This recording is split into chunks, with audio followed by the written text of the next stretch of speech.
Welcome into the Situation Room. I'm Angus Hout. Good afternoon.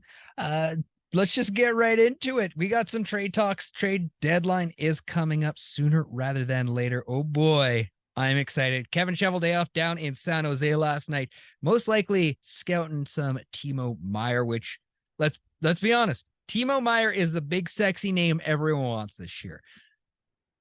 If everyone didn't want him, he would be a very easy trade to make. Like I talked about it, I think on TikTok last week, where it's just like, you could trade a Ville Heinola, maybe Lambert, and a first for Timo Meier. And at first it's like, yeah, it's a bit of an overpayment, but you kind of need that. And then you're looking around the league and everyone wants a Timo Meier. And you're like, oh boy, we're going to have to overpay for this guy because, well, everyone wants this guy. So do I think the Jets pull the trigger on him? I really hope they at least kick the tires. But let's just say Timo Meier is not the guy the Winnipeg Jets need or can get a hold of. But, they got to find somebody to fill that top six right side role because Blake Wheeler's just getting too old. He has lost that edge. And even if he gets it back later this season, something you're like, yeah, look at you. You're a moron. You didn't know what you're talking about. Consistently, Blake Wheeler has lost his edge, and that's okay. He's 36, and I talked about it on Jets Nation Radio. I think the guy lost testosterone because he popped a nut. Simply it's not to like shame him and be like, shame on you, Blake Wheeler. You're not playing as great as you should. There are just reasons why a guy slows down. He is 36. End of discussion. So the Jets simply need to push him down to the third line. He still has a talent to just like rack up crazy points there, and it would be nice if the Jets could find somebody that was big that could fill that role. Couple of names that have come up, and like some of them are like, I don't see why the Jets would bring them in, but it kind of makes sense once you hear me out. Because that first guy is Anthony Mantha of the Capitals, the Washington Capitals, and he's a big guy, 6'5", 220, and he makes a decent amount of money. We'll talk about the money after we get through his points and stuff, but you got a big booming guy who's only 28 years old. This year he's played 49 games, 9 goals, 15 assists, 24 points. So not great numbers, but you also look at what Rick Bowness has done for a lot of guys with the Jets. So Anthony Mantha would be like that great middle six guy that could switch roles with Blake Wheeler on a regular basis. He's a right winger. So Anthony Mantha is kind of like my sneaky pick. Like, he's not your like first option, and he's kind of like a backup option, really. Like he's your plan C, D, E, F, somewhere in there. He makes 5.7. So his money is a little bit rich, but if the Capitals are like, we'll hold on to a little bit of money depending on who the Jets trade. I didn't come up with a trade for Anthony Mantha just because it's like, he's not a guy that I'm necessarily stoked about, but he's somebody that, you could consider to have in your middle six with the Winnipeg Jets. I'm fighting for a guy that's going to bring a lot of size to the Jets top six. And that's just because you move out Blake Wheeler, and then who's your big guy? You got Pierre-Luc Dubois, who he's a big guy for one of your lines. Who's your other big guy in your top six? Mark Scheifele? Mark Scheifele's not a big guy. He's a tall guy. He stands at 6'3", but he's not a big guy by any means. Nikolai Ehlers not a big guy. Perfetti not a big guy. Kyle Connor not a big guy. So you need to find somebody with size. So Timo Meier, obviously, like decent size. Like I think he's like 6'1", 6'2", and 2. Oh, he's 2 something. He's a decent sized guy. So Timo Meier, like that's kind of why I'm sold on him, not only because he's on pace for 45 to 50 goals. He's also 6'1" and 220. He's a thick boy, not a tall boy, but he's a thick boy.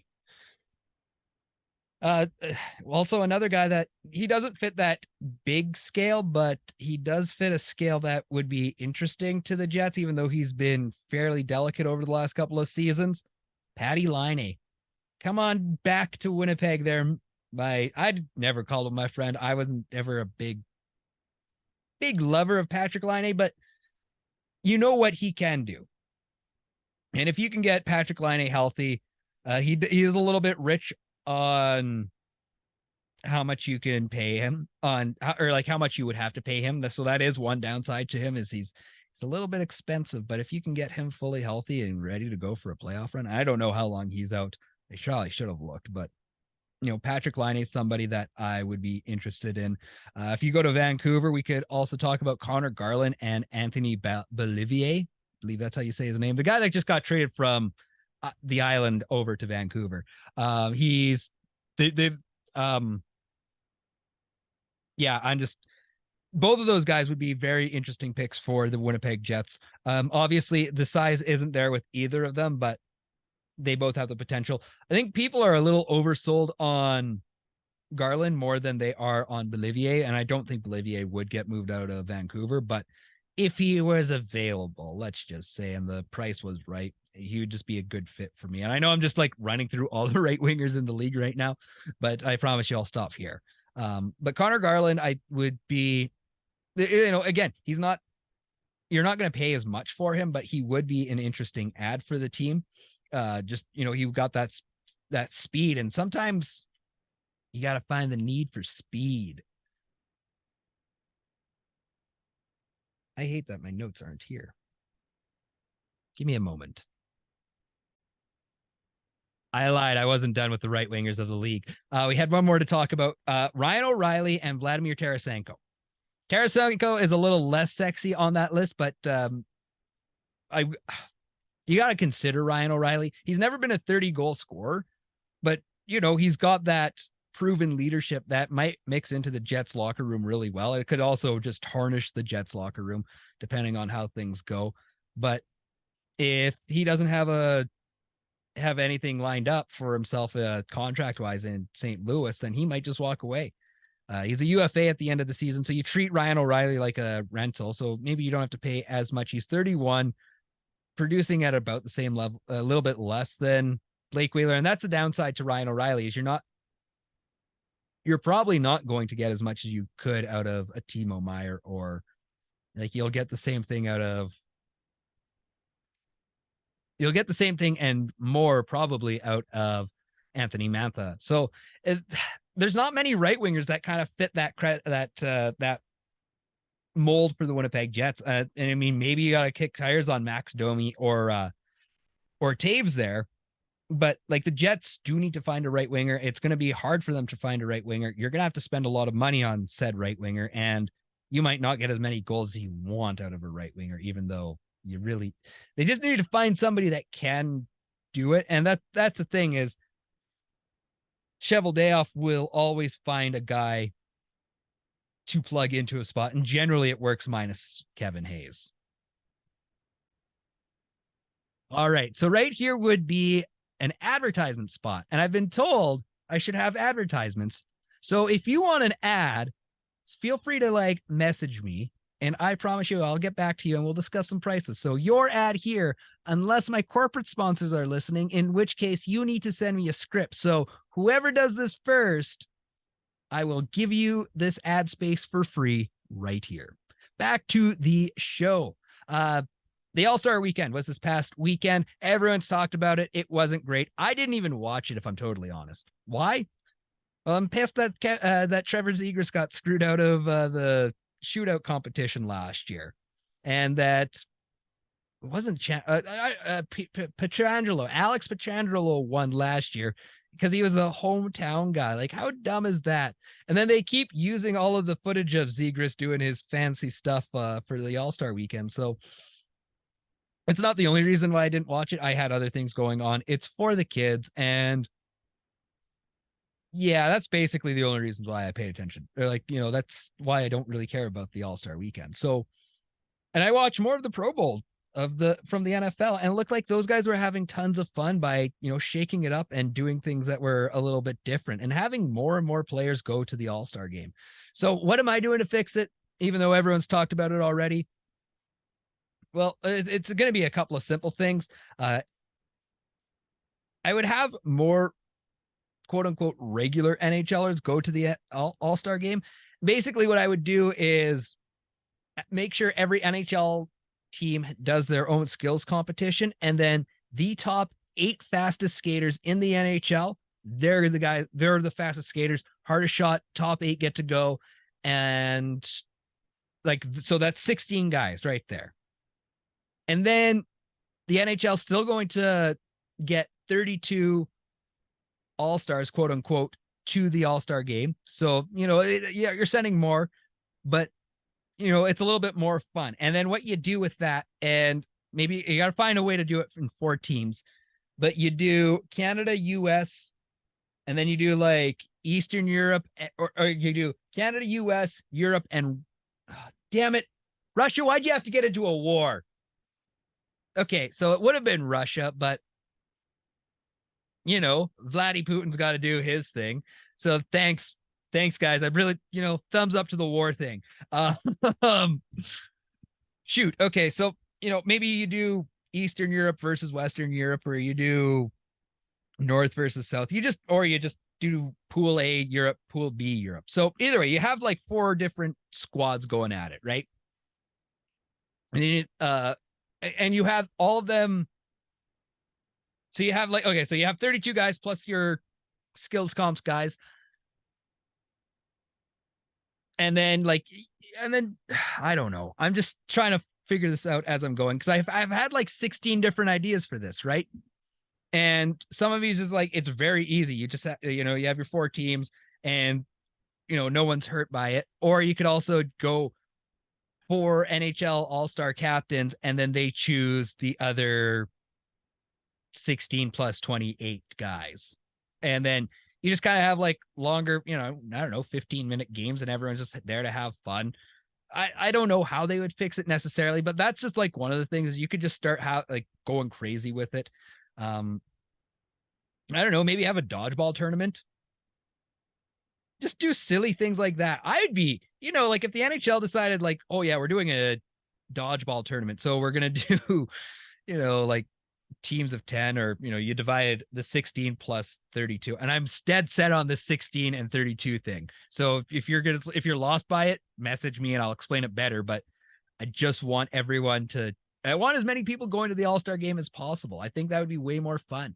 You would be way more excited if Morgan Barron was another Jet the Winnipeg Jets got to send. So there's ways to fix it. Stop making it as corporate. Gary Bettman was bragging about 7,000 invited guests to the All-Star weekend. And Tyler Yaremchuk made a really good point about it with Oilers Nation. And just and dailyfaceoff.com of, is that really a brag there, Gary? Is it? You invited 7,000 people for basically free food and drinks while an All-Star game was going on. And it's going to be in Toronto next year, which is like, oh boy, that's the corporate capital of the world. So, well, not really, but the corporate capital of the NHL. It's going to be a boring weekend in Toronto next year. So I'm not excited for it unless the league comes out this summer is like, hey, we shook everything up and it's crazy now. So yeah, there's ways to fix it. They need to be bold about it. Go out there, and if the NHL is bold about it and they try to revamp it and make it like super awesome, and it ends up falling on its face, can we at least just be like, hey, at least you guys tried something rather than easy corporate sponsorship nonsense? And once again, this would be your advertisement spot. So if you want advertising, let me know. We can do a quick spot right here. And as we get into the final spot of the Situation Room, we're just going to talk about what's coming up for the Jets, and really, what do we need to expect for the final 30 games of this team? So as the Jets get back into it, it's a 9:00 Saturday night game against the Chicago Blackhawks. Should be a ton of fun. The Jets are all rested, and no one wants to use the excuse of we were tired, but everyone was, well, I don't want to say that we're tired. There's no excuses here, but that was the excuse from most of the Jets, is they were dead dog tired, and I can't blame them. They had played something they only had 3 2-day breaks in the months of January and December, and one of those breaks was the Christmas time break. So those guys didn't get much of a stoppage in time, and they constantly traveling. illnesses come up. Like I think everyone in Winnipeg, for the most part, got sick in December or January. So guys were, yes, returning, but then they had like just the seasonal flu, which sucks a lot. And I know every team has to deal with that, but bugs come and go throughout locker rooms. So, we get to see a very revitalized Jets team. Better be revitalized. It was nice to see everyone was having a good time. You got to see Jomo and Connor Hellebuck enjoying life in Florida. I mean, Connor Hellebuck and Stanley from The Office basically were the exact same vibe, except for Connor Hellebuck was most likely fishing at the same time. And I'm kind of shocked I didn't see Connor Hellebuck fishing with young Cole Perfetti and Dylan Sandberg. I get there's that generational difference, but those two young guys were hanging out together, them and their partners, and going fishing. They all caught some little sharks. So it's good to see guys are hanging out together. Guys going off traveling to New York. It looked like Kyle Connor was off in Hawaii. Adam Lowry was somewhere warm. Like these guys are just enjoying the life and hopefully getting rested and recouped, because this first week should be, and I'm not going to say it is going to be easy, because the last time I said it was going to be easy, the Jets faced 12 days of absolute nonsense. So, this first week back should be a relatively easy one. Relatively. I'm just going to say relatively until, it sticks with anyone. Chicago, Saturday night, you should win that, or at least, look like you want to be there. Seattle, I like that game because that's one of the big teams, one of the few big teams the Jets do get to play before the playoffs. And, that's how you really know what this team is made of. And I keep saying that all the time. It's like, that's how you know this team's going to be, what you're going to get out of this team. Well, Seattle's like right up there with the Jets. So great. And then you got Columbus in Columbus on next Thursday. And do you take a look at Patrick Laine? Is Patrick Laine hurt again? I feel like he's hurt again. Obviously, I pay attention to Patrick Laine a lot, but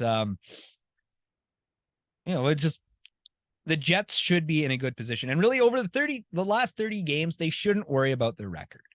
As long as the Jets show up and play their game, even if they go 16-15 over the last 30 games, or 16-14 over the last 30 games. Yeah, it's going to be like a little bit touch and go, and you're going to like, I don't know about this team. But if they're playing their game in 26 of those games and they still end up losing 10, but, they're still a playoff team, I'm really content with that. I really am. And I know that sounds ludicrous, but in reality, the Jets only need to win 55%, or need to pick up 55% of their points. Let's make that abundantly clear. And like that'll get you a playoff spot. If you want to win first, I think I did the math, and the Jets need to win about 65% of their games. So they need to go like 18-12 ish, or 20-10, which would be unbelievable to win the Western Conference and the division. But, you got to dream sometimes. So yeah, like the Jets, they're not in a position to panic. It's disappointing when the team plays poorly, but Kevin Cheveldayoff doesn't generally lose when he doesn't want to lose. Like he makes good trades. He might make an unexpected trade for the Winnipeg Jets, but as long as this team shows up, performs under Rick Bowness, there's nothing to worry about. We know the skill is more than competent on this team. We know that the locker room is doing really well. And as long as everyone's here together and doing what they need to, there's nothing to worry about. The 12 days prior were an anomaly. And I mean, really, it was like, you never really expected the Jets to be out. Like there was that Buffalo game where you're kind of like, oh man, these guys are gassed. But, the Jets kind of stayed in it as much as, oh yeah, the Philadelphia. Yeah, but even the Philadelphia, the Jets stayed in it. They just couldn't, collect on that puck luck. And I think the 2 weeks prior to the break were just a strange anomaly, and the Jets should be back onto their merry way going forward. And I mean, it does get significantly tougher after the first week of being back, because then you got New Jersey, the Rangers, the Islanders, and the Avalanche. I can't wait. I truly cannot wait to see what this team can do in their last 30 games. And it's only going to be more exciting as we move forward. So, yeah. This team is good. If they make the right trades, they should be a deep playoff team. I genuinely hope that they make a big trade with the defenders as well. We'll talk about that on Sunday during the Jets Nation radio, and probably next week during the Situation Room. So thank you so much for tuning in. Have yourself a great rest of your day. Make sure to like and subscribe, do all that good stuff, and tell your friends about this. If you want to share it on social media, that would be phenomenal as well, because all those clicks mean more money. More money means we get to bring in more friends. More friends means more content. And hopefully more of us can talk about the Jets in a way that we are just genuinely passionate about. And I just become a guy who's, hanging out with his friends who likes to read about the Winnipeg Jets. So that's the goal. Have yourself a great rest of your day. Go Jets, go, and peace and grace, friends.